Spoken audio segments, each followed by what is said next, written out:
retrouver ici dans le salon principal. Et là, je vais vous emmener dans un endroit qui est dédié à l'art et à la réflexion. Venez avec moi, on y va.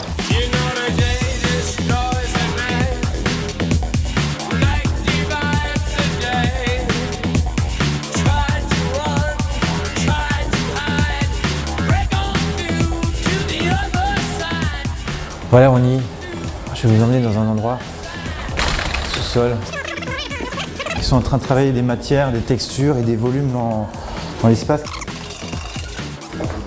Ce qui est très intéressant, c'est qu'on retrouve un peu des matières de cheveux partout, textures avec lesquelles on prépare les coiffures.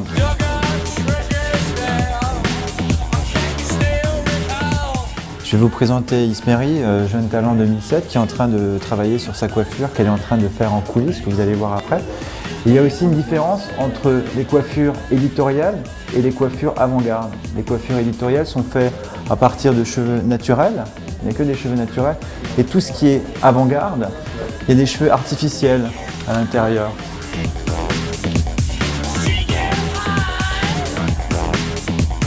Ce qui est très important, c'est de donner des espaces à des coiffeurs qui, lorsqu'ils ont des temps morts dans la journée, qui peuvent travailler et avoir une culture de la mode, où ils peuvent s'instruire à toucher des matériaux, à essayer de construire des volumes dans l'espace, de telle manière à ce qu'ils peuvent éduquer leur œil pour pouvoir faire des photos et des visuels.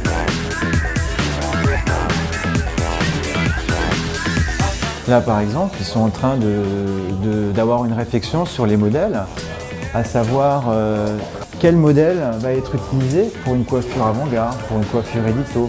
Et en fonction de ça, ils vont construire et créer une coiffure où ils vont arriver et finalement poser ce qu'ils ont travaillé en amont, ou alors version plus éditoriale, où ils vont travailler en backstage, tout ce qui est volume en fait. Alors évidemment, on s'en inspire au niveau de leur visage, mais surtout le stylisme, qui en fonction du volume des habits, on va créer les coiffures dans l'espace, et ces coiffures, on va les créer avec des matériaux autres que des cheveux.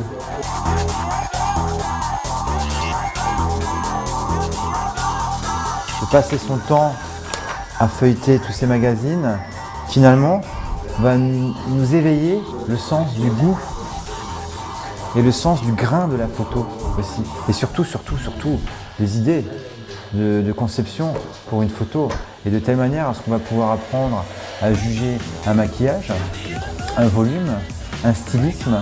Et le fait de tout mélanger, finalement, donne la conception d'une très très belle photographie.